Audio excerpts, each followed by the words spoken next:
Meaning of doubt. Doubt. Doubt. Doubt.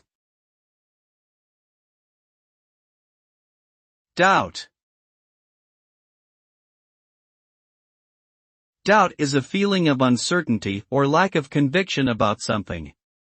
It often arises when there is insufficient evidence to fully support a claim or belief, or when conflicting information exists.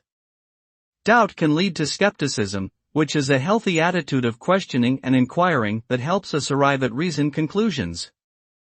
However, excessive doubt can result in indecisiveness and paralysis, preventing us from taking action or making choices. Thus, it is important to strike a balance between healthy skepticism and debilitating doubt.